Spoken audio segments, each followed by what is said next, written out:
Il-vot dwar l-American University of Malta fil-Parlament l-4 filgħodu segwa wkoll 8 xhur ta' konsultazzjoni u dibattitu li ra l-Gvern jitlaq minn idea u jiżviluppa flimkien mas-soċjetà ċivili.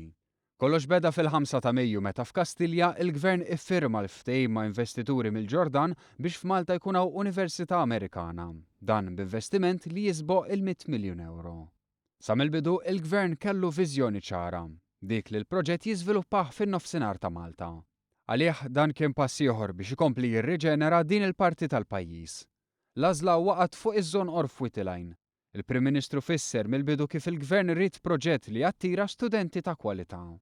Mhumiex nies li jaqlaw għaw jikluwa.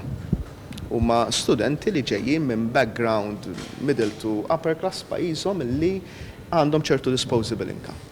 U naħsbu li għalhekk ikun hemm input pjuttost b'saħħtu lill-ekonomija kollha tal-pajjiż imma b'mod partikolari l-ekonomija tan-naħa t'isfel. L-Oppożizzjoni Nazzjonalista bħal f'ħafna każi oħra ħarġet kontra dan il-proġett qatt bla ħabel. Ħadita kontra kull aspett tiegħu, attakkatu fuq kull lat. Fl-istess ħin kien hemm numru ta' qdiet li filwaqt li tkellmu dwar l-importanza ta' proġett ta' dan it-tip esprimew tħassib dwar l-użu tal-art barra ż-żona ta' żvilupp.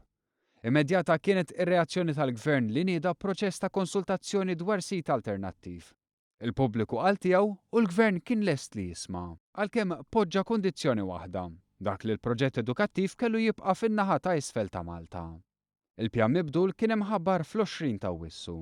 Il-Gvern iddeċida li parti mill-kulleġġ tal-American University of Malta għandha ssir f'baċir numru 1 f'Bormla u parti oħra f'sit ferm iżgħar l-Ghajn stess. L-Ghajn se jkunu żviluppati biss 18,000 metru kwadru art barra miż-żona ta' żvilupp, jiġifieri 80% inqas mill-proposta oriġinali. Dan fl-istess ħin li se jkun żviluppat park naturali li kien ilu jitwiet. Il-proġett rivedut intlaqa b'mod pożittiv partikolarment minn negozji u residenti ta' Bormla. Dan l-investiment se jgħin lil-lokalità ta' Bormla terġa' tqum fuq saqajja.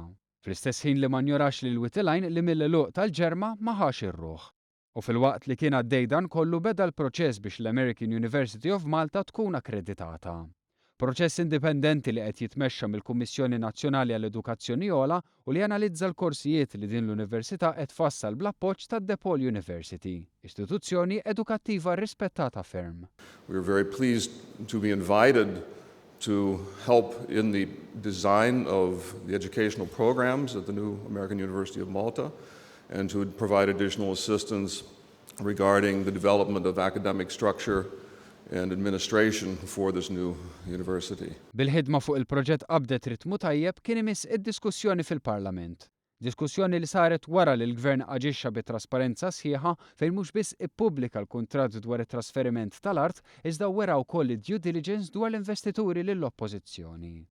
Min issa l-qudiem l-investituri jistennew l-akkreditazzjoni filwaqt li jibdew ħarsu l-qudiem biex minn fuq il-karta jibdew jimplementaw fir-realtà proġett b'investiment miljonarju li se joħloq mijiet ta' impjiegi u jirriġenera n-nofsinhar ta' Malta.